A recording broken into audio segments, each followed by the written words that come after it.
Il fait jour depuis 2 heures.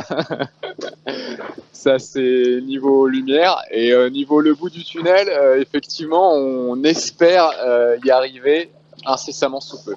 Mais j'ai pas l'impression qu'on ait gagné beaucoup.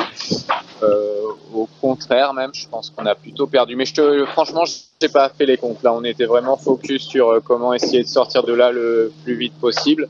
Ça n'a pas été aussi facile que ce qu'on imaginait. On a passé une bonne nuit compliquée avec beaucoup de manœuvres. Mais écoute, là, franchement, j'ai touché du vent. On a touché du vent depuis 1 heure. Et c'est pas encore les grandes glissades et c'est pas encore l'angle exactement qu'on devrait avoir par la suite, mais ça nous permet d'avancer dans le bon sens. Et comme je te disais, là il fait jour et je vois que devant moi il n'y a plus de gros grains orageux. C'est un ciel de cumulus, c'est un ciel d'alizé. Donc je suis malgré tout encore optimiste. On a quand même réussi à dormir un peu chacun son tour cette nuit, donc ça c'est quand même une bonne nouvelle parce qu'on était vraiment fatigué du début de course. Les manœuvres dans 0 nœud comme on a eu cette nuit, on arrive à les faire assez facilement. Donc voilà, on a pu quand même se reposer un tout petit peu cette nuit. Non, on a essayé de tout faire avec la même voile. On avait le Gien, donc qui est pas la plus grande, mais la deuxième plus grande voile de devant. Et on a essayé de tout faire avec ça, mais par contre, on a enchaîné les virements et les empannages et les changements de direction et de réglage. Mais on a essayé de tout faire avec ça. Alors après, c'est forcément un compromis. C'est jamais bien réglé.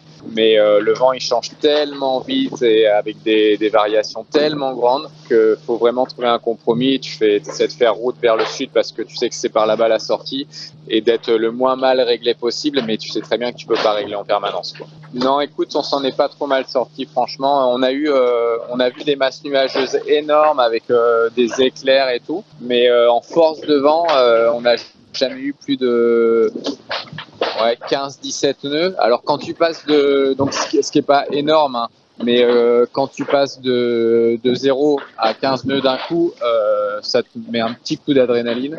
Mais non, après on a réussi à s'en sortir correctement sans trop se faire peur. On n'a pas, comme je te disais, nous on est encore dans le poteau noir là. Donc on n'a pas encore. Bon, on a regardé forcément, on a regardé la photo générale, ce qui nous attendait un peu à venir. Il semblerait qu'il y ait un long bord à tirer dans le sud avant de virer pour retourner sur le waypoint Ascension. Donc c'est sûrement ça. Je suis pas sûr qu'il y ait énormément de stratégie sur ce bord entre San Pedro et Ascension. Écoute, les conditions vont être différentes un peu de ce qu'on a eu en Atlantique Nord, donc peut-être que les bateaux qui étaient les plus performants en Atlantique Nord, même si on a vu que c'était quand même très serré, seront peut-être pas les mêmes en Atlantique Sud.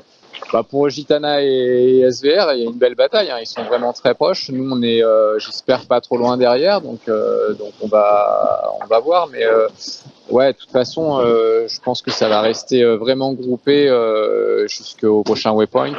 Jusqu'au waypoint Ascension.